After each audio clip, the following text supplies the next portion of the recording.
Today's speaker, we have Ron Wilson presenting Ridin Trails and Writin Rhymes, Cowboy Culture in Kansas. He's going to share the presentation to share the rich cowboy history and folklore of Kansas using stories and cowboy poems. You'll get to enjoy his poetry, and he says it's all original, humorous, family-friendly, patriotic, and most of the time it even rhymes. So please help me welcome Ron. Thank you, Charlene. Thank you. Thank you. Thank you, Charlene. Howdy, folks. Good afternoon. It is great to be with you. Great to see familiar faces and friends and new friends. To get us in the spirit of this presentation, we all need to say howdy together at the count of three. So let's try that. 1, 2, 3. Howdy. Mighty fine. Heard a little mini pearl action over there somewhere. Mighty good. Mighty good. Folks, one of my very favorite things is to talk about cowboy culture of Kansas. And so it's a real treat to be able to do this today, especially here in my home county. So my wife is here. Chris Wilson is there in the back. We live here in Riley County. And let me begin with this poem I wrote for today about the history of Riley County. Riley County was founded in 1855 when the state's first 36 counties came alive. It was part of the Kansas Indian Reservation, now open for white settlement and exploration. But when native conflicts caused alarms to be sounded, then Camp Center, later named Fort Riley, was founded. Major General Bennett Riley was namesake of the county and fort, and the military provided strong protection and support. Small settlements began with future hopes to fulfill: Juniata, Polistra, and Kenton below Bluemont Hill. Then the New England Immigrant Aid Colony came west as part of the Free State abolitionist quest. They got together as Boston, and when the Hartford steamboat was grounded, they joined forces and the city of Manhattan was founded. Other communities nearby would grow and fill: Randolph, Riley, Ogden, Zingdale, and Leonardville. Riley County's borders changed somewhat through the years, but the place would thrive and grow as a place for pioneers. It became a free state advocate of education and knowledge and the home of K-State, the nation's first operational land-grant college. So we celebrate our history and all the rich bounty of this wonderful community we know as Riley County. Thank you. Thanks. So it's great to be in Riley County and great to have this opportunity to talk about cowboy culture of Kansas. I do appreciate Humanities Kansas greatly.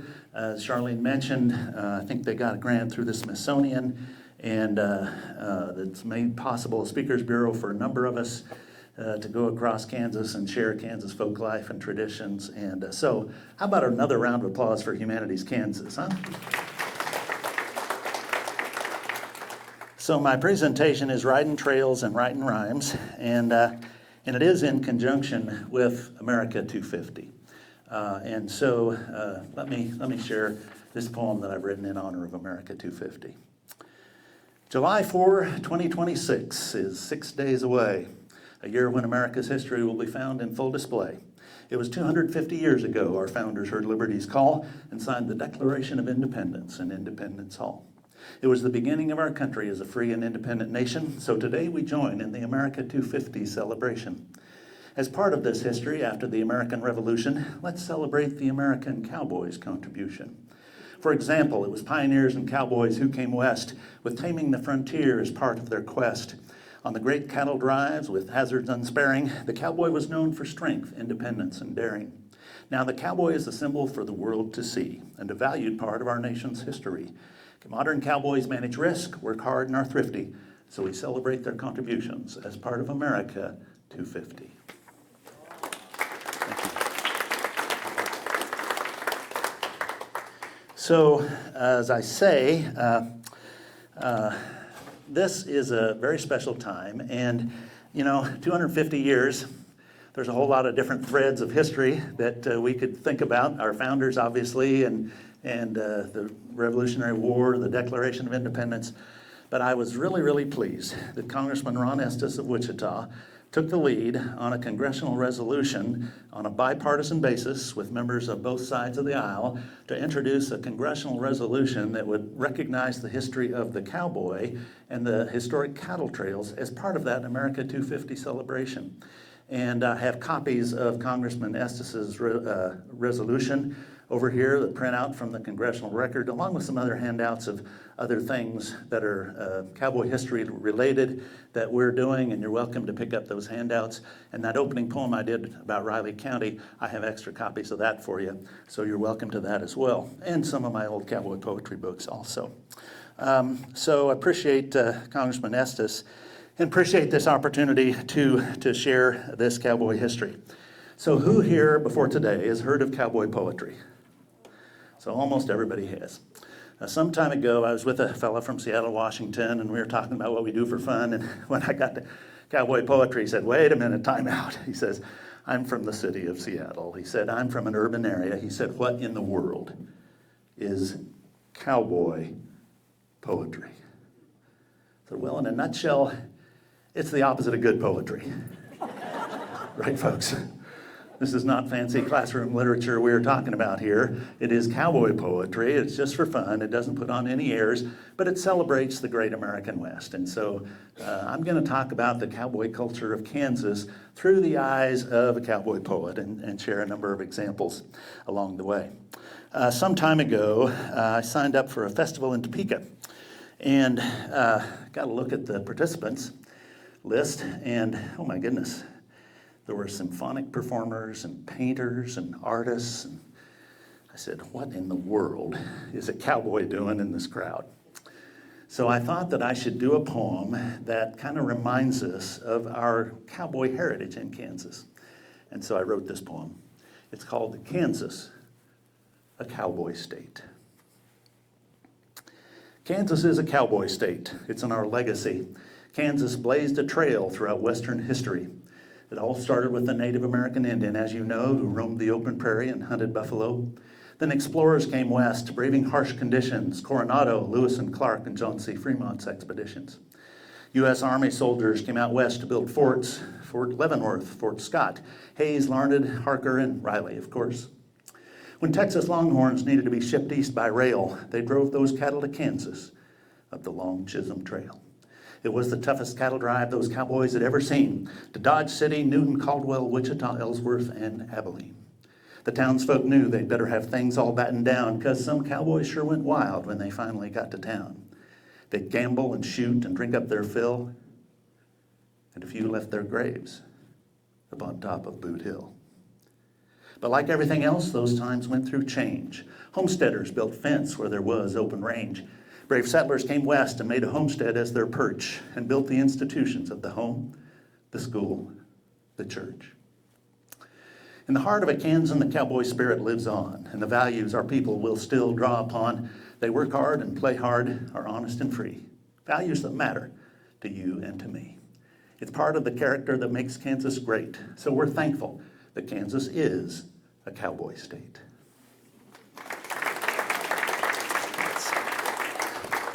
So that pretty much covers it, folks. Been great being with you. Have a great day. No, there's a whole lot more fun that I want to go into. But I kind of justified my existence at Topeka, don't you think, at that festival? But I do want to set the stage. Imagine the time when this was a vast inland prairie. Tall grass to the east, short grass to the west, huge herds of bison. Now, my wife would say, I must say bison, not buffalo. She's a docent at the Kansas Prairie. So indeed, they were bison, but the American buffalo, huge herds. Folks, they talk about herds. 50 miles wide, 20 miles long. Huge herds of buffalo. And I picture those buffalo out here and I say, I would not want to be the one in the middle. I mean, really, if they got to get to grass and water every day, it's unbelievable. But that's what they say, these huge herds. And of course, the Native American Indians moved with them. And they say there's something like 20 different Native American Indian tribes. And so that was the setting. And into this setting came Francisco Coronado in 1541. He came up from New Spain, we now know as Mexico, in search of gold. He'd heard tales of 7 cities of gold hanging on trees. And so he came up into this part of the country, into the center of the continent, looking for gold, never found gold. He reported to the King of Spain, he didn't find gold, but he found fertile fields. And last week, as I drove across western Kansas, I didn't see gold, but I saw fields of golden wheat being harvested. And that's the legacy that we enjoy today. But Coronado brought something else with him that would transform the culture of the Native Americans here in this part of the country. Anybody know what I'm getting at? The horse. The horse. Spanish had great eyes for horse flesh. They were great horsemen, and they brought these high-quality horses from the Iberian Peninsula and up into this country, this part of the country. And those horses were integrated ultimately into the Plains Indian culture, and it changed everything. So these Indians who were subsistence on the edge of starvation now had horses. They had high-quality horses. They could hunt like never before. They had war power. They had mobility, and it changed everything. And then as European settlement came west, and the Hispanics came north, and it created the cowboy culture as we know it today. Anybody know what year Missouri became a state? I was surprised to learn that Missouri became a state in 1821. So it was 40 years before Kansas became a state. So European settlement had worked its way west, the Missouri River, Kansas City, kind of the jumping off place. And in that same year, William Becknell left Kansas City area. He was in facing financial challenges, and so his idea was to export goods, to trade goods in Santa Fe. Now, Santa Fe was literally a whole nother country. Santa Fe was in Old Mexico. It wasn't New Mexico. It was part of New Spain. And so he was literally crossing the border in this effort to trade goods. We talk a lot about tariffs, right? In those days, the Spanish weren't imposing tariffs. They were throwing foreign traders in jail. They were fiercely protective.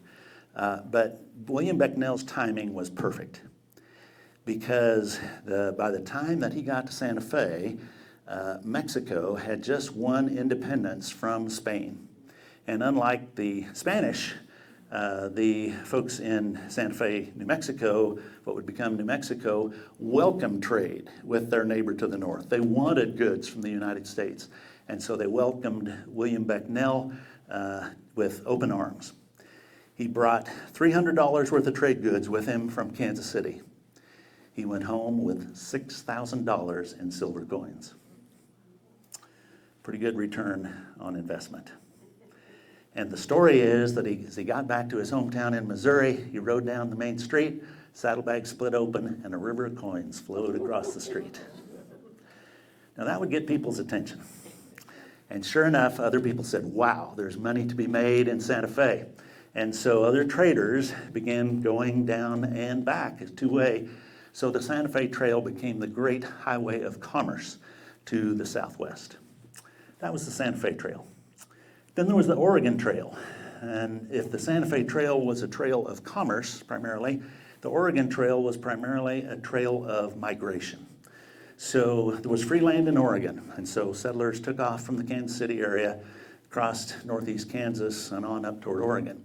And then gold was discovered in California, and so the trail curved down from en route to Oregon down to California. So you had the Oregon and the California Trail. And then along came the Pony Express Trail. Now the Pony Express did not last very long, but it's a fascinating story. In those days, if you lived in Kansas City and you wanted to send a letter to California, it would take you months. You'd put it on a ship, and it would literally go around the continent, 2 continents, and up to California. It'd take you months to get there. So imagine, when you get a reply. If you wanted to put your letter on a stagecoach, it could get to California in 25 days. And then you'd have, a month for a return. But some freighters named Russell, Waddell, and the Majors had an audacious idea. And the audacious idea was to carry mail on fast horses with relay riders from St. Joe to Sacramento in 10 days. The critics said it could not be done, and they did it. They did it in 10 days. In fact, When Lincoln's inaugural address was delivered, the Pony Express carried the text of his inaugural address to California. And they did it in a record time, 7 days and 17 hours. And the text of his message resonated with the Californians in a way that cemented their relationship with the Union. So we can say that the Pony Express really saved our nation in their brief time. So you had these multiple trails that existed, the Santa Fe Trail, the Oregon Trail, the California Trail, the Pony Express Trail, and what did they have in common? Well, one thing they had in common was they all passed through Kansas. This poem I wrote called A Treasure of Trails. As U.S. westward expansion began to pick up its pace, Kansas City, Missouri became the jumping-off place. This meant that westward trails became a key part of the story. Many of those trails crossed what became Kansas territory. Traders with goods went southwest en route to Santa Fe, while free land in Oregon attracted homesteaders up that way. There's a point about the Santa Fe Trail that we ought to celebrate. It had more miles in Kansas than any other state. Then gold was discovered in California's Sutter's Mill, and 49ers headed west, dreams of riches to fulfill. When we needed a quick way to deliver the mail, riders started across northern Kansas on the Pony Express Trail. Then the Chisholm and the Western Trails brought cattle to the north as young drovers saddled up and rode their horses forth. All these trails played vital roles in the history of our nation, whether business, moving people, or serving communication. So many trails crossed our state. With all that this entails, we might say that Kansas has a treasure of trails. So Kansas had these multiple trails, but the legend of the cowboy really came to life in the post-Civil War era that followed. And there are two key figures that I want to talk about here, and one was Jesse Chisholm, and the other was Joseph G. McCoy. Jesse Chisholm was half of European descent, Scottish, I think, and the other half was Cherokee. He and his mother was Cherokee. They were in Tennessee. They were relocated to Arkansas. Jesse Chisholm, they say, could speak 14 Indian dialects and English and Spanish. Now, folks, I can barely handle English. So to be that multilingual was an amazing gift. And Jesse Chisholm then was a huge asset. He was an interpreter and a scout and a trailblazer and a peacemaker. And he was also a businessman. And Jesse Chisholm set up a trading post in what's now West Wichita, Kansas, and traded goods with the Indian tribes down south. He had great relationship with the multiple tribes. And so he would put goods on his wagons, and those wagons would go south, trade goods with various tribes, pick up pelts and furs, and bring them back to Wichita. And then along came Joe G. McCoy. Joe McCoy was a livestock trader from Springfield, Illinois, and he saw after the Civil War that there was growing demand for beef, for protein in the cities in the east, and that longhorn cattle were roaming free in Texas. And so his idea was to try to get those cattle north to railheads in Kansas where they could go east to market. And so the story is that he tried this idea out. He got on the Kansas Pacific Railroad in Kansas City, rode the railroad west, got to Junction City, Kansas, pitched his idea to the city fathers. It sounded a little too risky. Went on west as far as Solomon, Kansas, pitched his idea. Well, no, too far out there. On the way back, the steam engine made a water stop in Abilene, Kansas. Stepped off the train and said, "This could be the place." And so he built the stockyards, the drover's cottage, the bank, and sent then ranchers, cowboys, down to Texas to try to recruit the Texas cattlemen to bring the herds north to Abilene. And they did so. And the drovers, they were called, the drovers learned that when they got to Indian Territory, they could follow the route, the path left by Chisholm's wagons. And so they followed Chisholm's trail. And today, we really refer to the Chisholm Trail as the entire length of the trail from South Texas all the way north. So in 2017, we celebrated the 150th anniversary of that first shipment of cattle from Abilene. And so this poem was written for that, The Historic Chisholm Trail. In the annals of our nation stands this immortal tale, the remarkable migration known as the Chisholm Trail. More than 150 years ago, war stopped our relief, but for our nation yet to grow, the people needed beef. Then came a man named Joe McCoy, whose visionary plan would bring alive the great cowboy and change our history's span. He saw where railroads sent their trains. His vision was foreseen. Move Texas cattle through the plains, clear up to Abilene. The railroads built the stockyards here to take the herds of beasts and ship them on from the frontier to markets in the east. In Texas, longhorns ranging free were worth $4 a head, but in the cities they could be 10 times that, people said. So Texas drovers heard those words and chose to venture forth. They gathered up vast cattle herds and bravely brought them north. Then Jesse Chisholm traded goods with native tribes down south.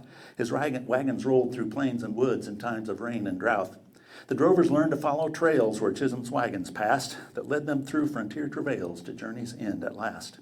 With that, the Chisholm Trail was blazed into our nation's story, and generations now have raised the legend into glory.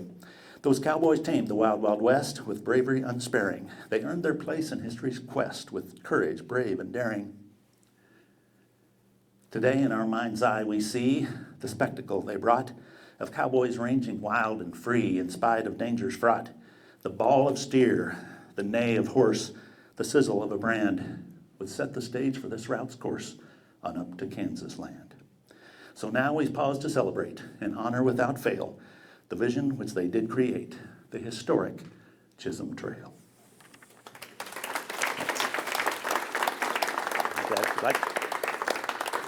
So it's time for a little bit of audience participation.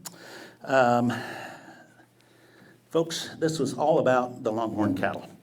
And a friend of mine says this was not a Sunday ride. This was not a government-funded expedition. It was a business proposition. It was free enterprise, and these cattlemen were looking for markets, and they drove their cattle north, and it was all about the longhorn. So, audience participation.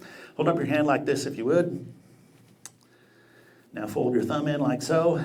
All right, now it gets tougher. I want you to take your two middle fingers, fold them down like so. That's the symbol of the Texas Longhorn. When K-State beats them in football, we go horns down. Don't do that. Don't tell the NCAA we did that, thank you. So it was really all about the longhorn cattle. And the cowboys moving those longhorn cattle, I should say, were much more multicultural than Hollywood portrayed in the early years. We say maybe a third to a fourth of the cowboys who moved those cattle were African American or Hispanic or Native American Indian. So we want to credit that multicultural heritage. But it was really all about the cattle. This poem I wrote about a tribute to those longhorn cattle. It's called Horns, Hides, and Herds. Let's go back to the year of 1865 to learn of the origin of the great cattle drives. The Civil War had come to an end, and soldiers returned to their family and friends. But while the men were gone to the war, you see, longhorn cattle in Texas were ranging free. Texas buyers would pay just $4 a head for the beasts, but those critters would bring $40 a head back east. So they gathered up those cattle and drove them up the Chisholm Trail to Kansas, where they could go east by rail. Those cattle had horns, sharp and strong, of course, which could kill an unwary cowboy or horse. Young cowboys were hired to make those rides and deliver the cattle for their beef, tallow, and hides. Young drovers saddled up and rode their horses forth and drove those huge herds of cattle north. Some 3 million head came to Kansas in that way and launched the legend of the cowboy, which we celebrate today. But the history of the West would not have earned those words without those longhorn cattle and their horns, hides, and herds. Thanks. Now, folks, I like to go into schools and share the stories of the cowboy, and it is amazing. I love to go into a high school or even a middle school and share these stories because so many of those young cowboys were just kids. I mean, high school age. So I like to go into a classroom and say, okay, you, and you, step outside. Here's a few head of horses. Here's 2,000 head of wild longhorns. We want you guys to move those cattle across the wilderness by yourself. I tell those school kids, there was no Holiday Inn to check into for the night. There was no McDonald's to get a meal, no convenience store to get a snack. And on top of everything else, the cell phone coverage was really lousy. That'll terrorize a teenager. No screen time. It was an amazing accomplishment, and it caught the imagination of the American people. And then it became glorified, and it became embellished, and the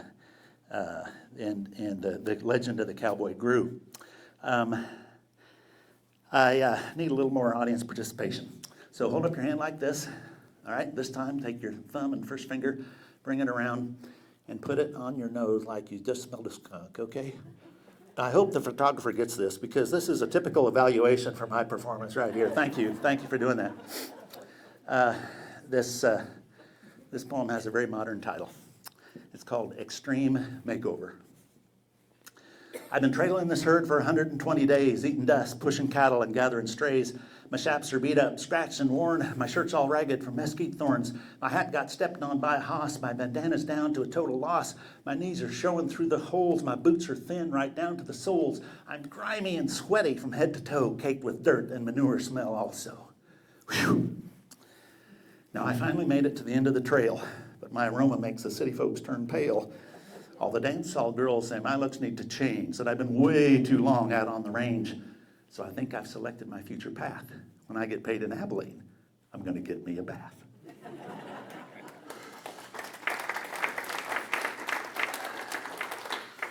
So I think maybe that was what the everyday life of the cowboy was really like on those cattle drives. It was hot, dry, dusty, monotonous work until you had a rainstorm and a mess. But those cowboys, they were on horseback, and that's what they wanted to be. But as I share with the school kids too, there were real challenges and real hazards that those cowboys faced. So this is a sad poem I wrote based on a true story.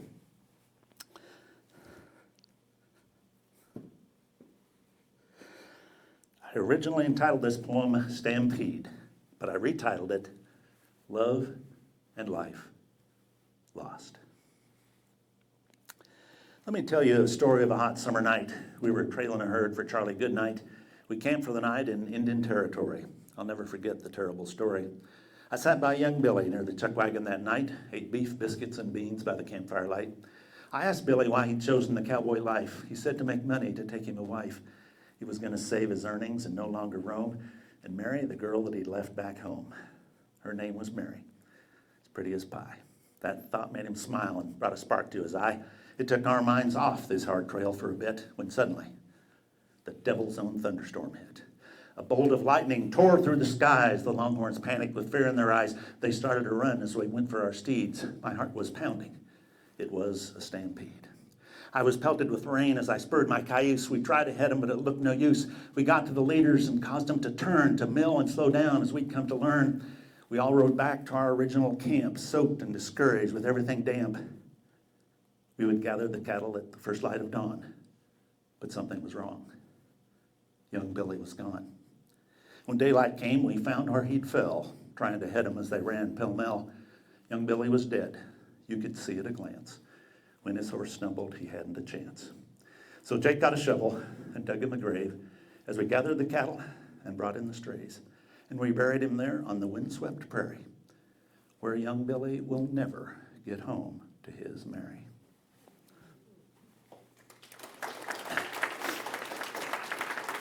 So we can all say "ah" together at the count of three. 1, 2, 3, ah. It's a sad story. But actually, it's the opportunity to tell you about the time when I had a revolution on my hands. I had a revolt on my hands. We live, my wife and I and family live at the Lazy T Ranch just south and east of Manhattan. And occasionally we have groups out for barbecue suppers. My wife's a good cook and we'll do some cowboy poetry. But one day, my wife and daughter came to me and said, "All right, buddy, this is it. You've been doing cowboy poetry. You tell that poem about poor little Billy. And we don't like that poem about little Billy. That's a sad poem, and it makes us cry. And if you don't change that poem about little Billy, we're not going to cook one more speck of food for you and your friends." It was a revolt. Ultimatum. Well, am I a man or a mouse? I stood up tall. I bowed my neck. I thought a minute and said, Yes, dear. So here is Love and Life Lost 2.0. You remember, the Longhorns started to run as we went for our steeds. My heart was pounding. It was a stampede. Billy was saddled as quick as a bird, and he rode to the front of the thundering herd. He tried to turn the leaders with a shot and a yell, when to our horror his horse stumbled and fell. Billy went down. We feared he would die as the Longhorns trampled him as they ran by. I rode to the front, fearing the worst. I was the one who got to him first. But when I got to the place where my young friend had dived, I found a miracle. Young Billy survived. The horse's body fell in a way that protected young Bill, and my heart rejoiced with a leap and a thrill. Bill was battered and bruised, but clearly alive, and we recovered to make the whole cattle drive. Then we rode back to Texas, saving our pay, while Billy made plans for a sweet wedding day. And one day in June, we rode across the prairie to see Billy get hitched to his blushing bride, Mary. Now it's 10 years later. They bought a small ranch, and there's 4 new young'uns on the family tree's branch. And I give thanks to the good Lord indeed that young Billy lived through that terrible stampede.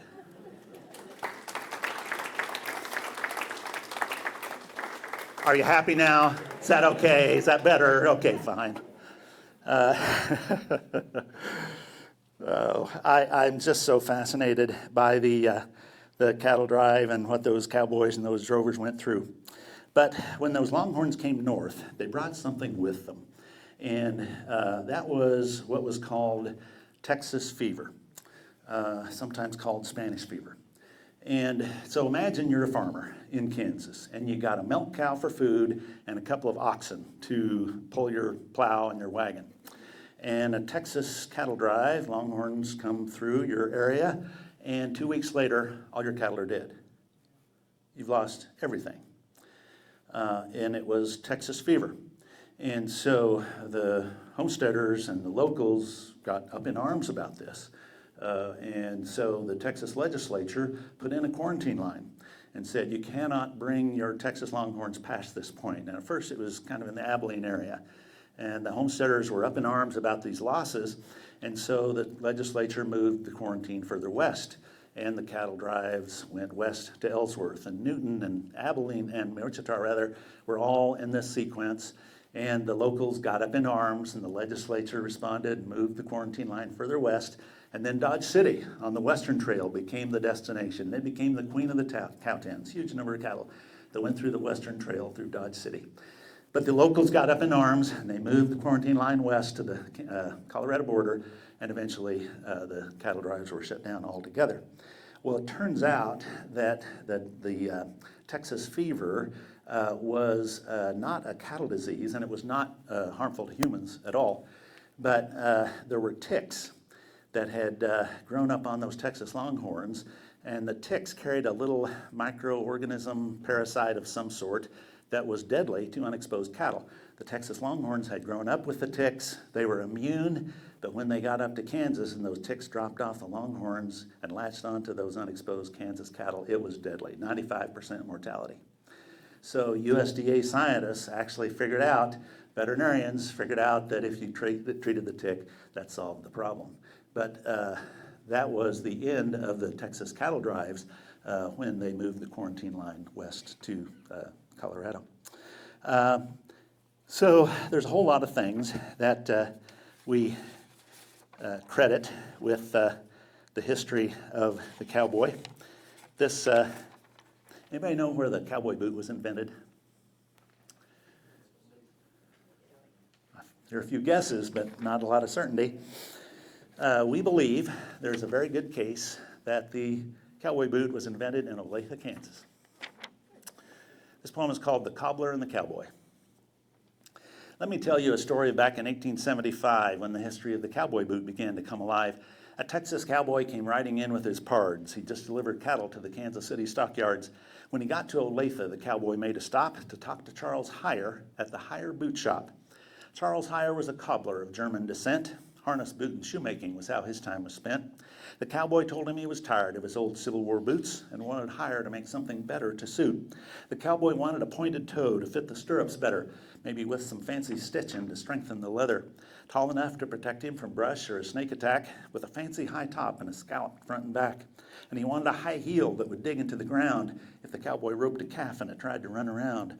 So Heyer set to work to create this new design, and when the cowboy saw it, he said it was mighty fine. He showed off his new boots as he rode away that morn, and that's how the history of the cowboy boot was born. So we celebrate this element of our early Western roots, and that's the story of how Kansas gave Texas the boot.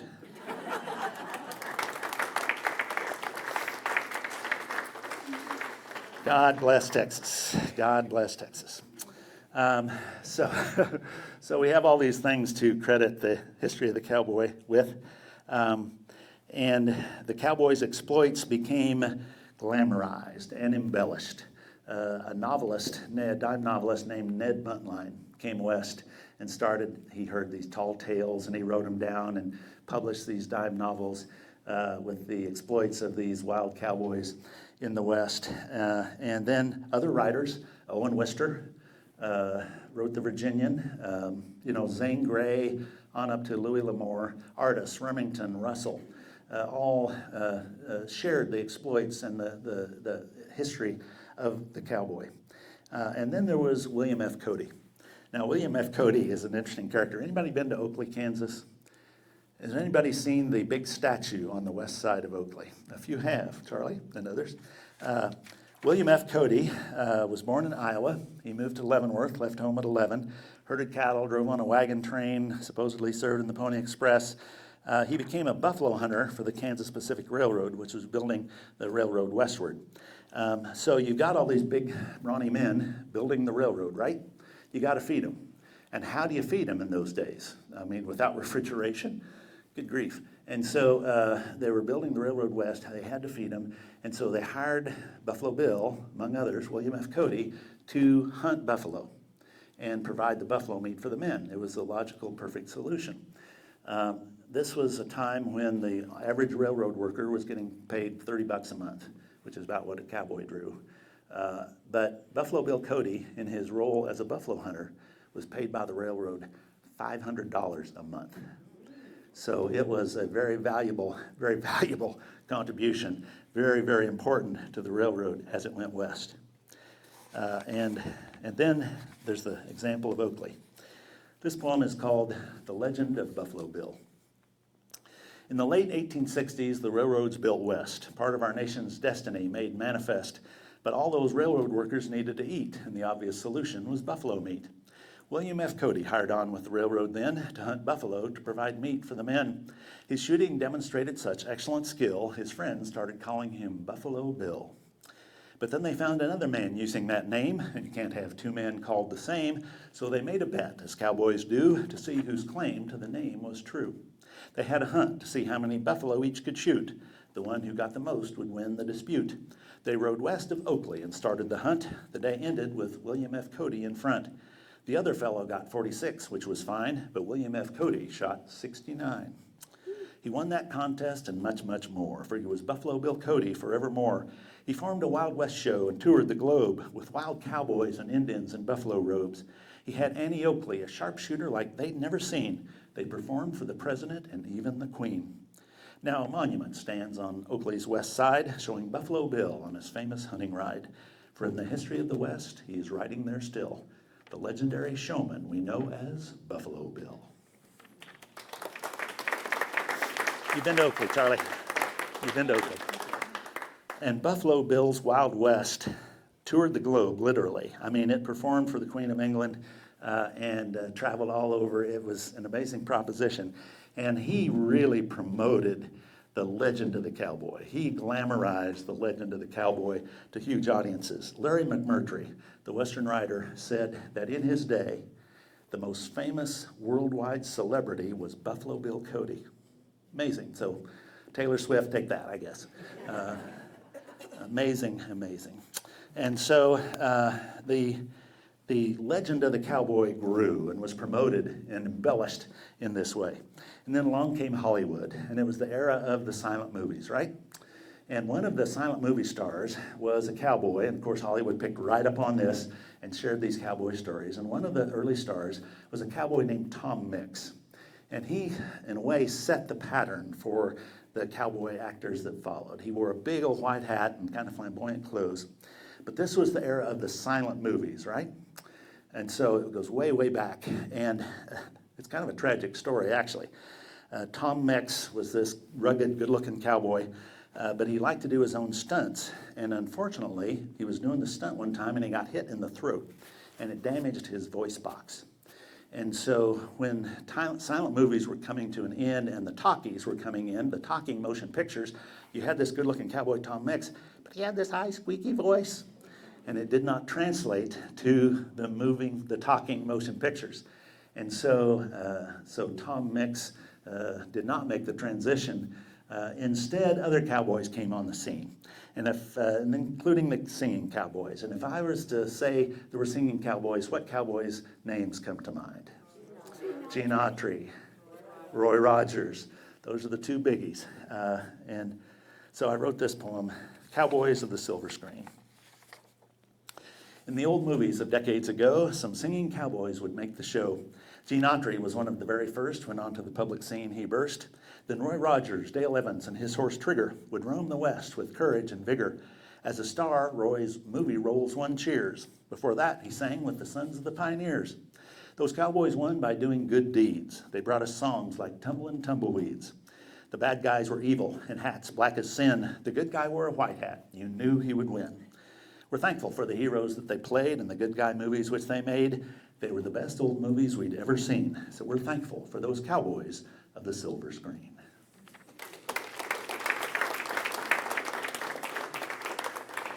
So when my kids were little, I found I could go to the store and get a DVD or whatever it was of these old Western movies. And so we would play these movies and I could watch them with my kids. And let me tell you folks, it was a hoot. It was so much fun to watch these old movies again. The cowboy wore a white hat, bad guy wore a black hat. The good guy got the girl, but nothing happened between them. They might ride off into the sunset together. And at any moment, one of two things would break out, either a fight or a four-part harmony with a full orchestra. And you never knew which. It was a hoot to watch those old movies. And then, of course, came John Wayne and Clint Eastwood and the modern movies of today. And then along, of course, came television. And in September 1955, there was a new show that debuted on CBS television that would become the longest-running series in the history of the nation for its category. Anybody know what TV show I'm talking about? Gunsmoke. And where did Gunsmoke supposedly take place? Dodge City. So on the 50th anniversary of the debut of Gunsmoke, the smart folks in Dodge City, Kansas put on a big celebration. And this is a poem I wrote for the occasion. Gunsmoke.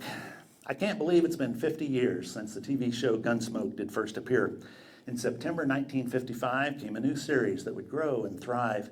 It featured a tall, brave lawman played by James Arness. At capturing the bad guys, he was the best. You knew that he would get the villain as he played the character Marshall Dillon. At the Long Branch Saloon, he had a friend who was pretty, but he never quite got hitched with his friend Miss Kitty. Chester was Marshall Dillon's first deputy. He walked with a limp for everyone to see.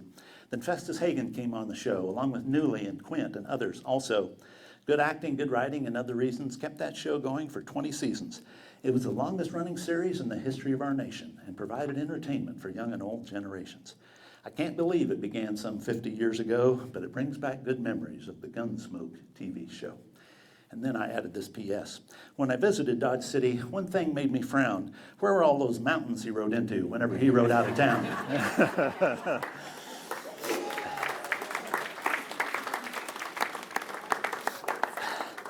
I grew up on Gunsmoke. Folks, on Saturday nights, we would gather around the black and white television. I didn't know Miss Kitty was a redhead until the mid-60s, I suppose. But we would gather around, and our family tradition was that my mother would pop popcorn, and we would watch Gunsmoke. I look back, she was popping popcorn in a skillet in bacon grease on a stove. I'm not sure where that is on the Make America Healthy Again scale, but boy, it was good. We did have a remote control for the TV, and it was named Ron. And, you know, we got 2.5 channels because the third one didn't come in very well, but we could watch CBS TV, and we watched Gunsmoke on Saturday nights. Grew up watching that show. There was one native Kansan who was a lead character in the cast. Anybody know who it was? It was Doc. Dr. Galen Adams was a Milburn Stone from Burton, Kansas, South Central Kansas. His family was from had been in vaudeville. He went west and got that part as Milburn Stone. And then there were other characters. Quint. Anybody know who played Quint? Burt Reynolds. The same Burt Reynolds that went on to stardom, Smokey and the Bandit and so forth.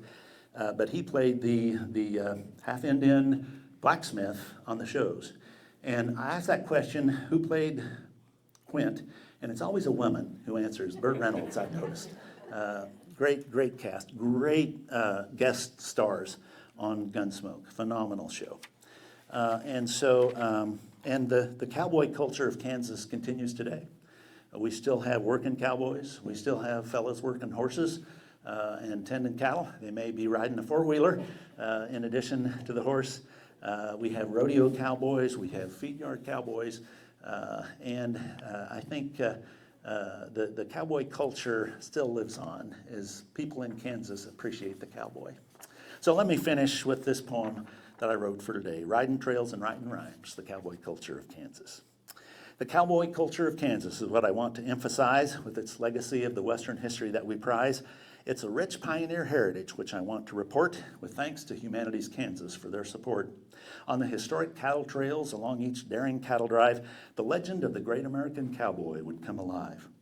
It was Trails to Kansas, blazed by Jesse Chisholm and Joe McCoy, which gave birth to the global icon now known as the cowboy. The cowboy became a hero, honored on screen and in song, and the subject of verse when written rhymes came along. In the cowtowns of Kansas, cowboy culture was real and continues as modern-day values reveal. To be brave and press on, even when the work is hard, to be a good steward and to care for your pard. So we celebrate our state's culture from earliest times and those cowboys of yesteryear as we're riding trails and writing rhymes.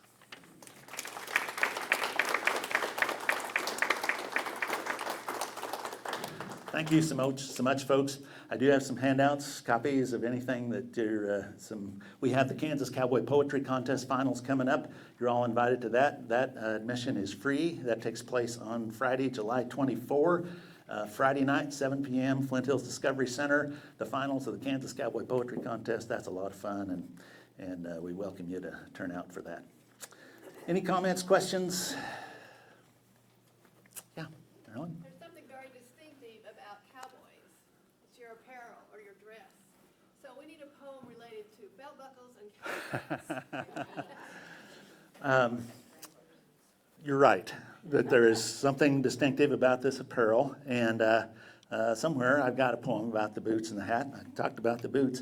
You know, the cowboy hat, there's another whole story about John B. Stetson, who was from a hat-making family in Philadelphia, came west for his health, was out in Colorado and caught in a rainstorm, and he was showing his buddies how he could take a beaver pelt and felt it and created this big broad-brimmed hat, and a fella rode by and saw that and bought it on the spot. John B. Stetson went back east, his health had recovered, and he started making Stetson hats, the boss of the Plains hat, and sold them extremely successfully through the years. And so, you know, boots and hats, there's an element of fashion, but there's really an element of function. You know, the hat was used to shade your eyes, to get a drink of water, to water your horse, so there's fashion and function to the cowboy's apparel. Yeah, Charlie. You're very congenial. Have you ever encountered an audience? There's a rude dude in the mix? I can't think of a rude dude that I've encountered. People have been pretty darn polite. And you would appreciate, though, what I find really interesting is the urban-rural interface.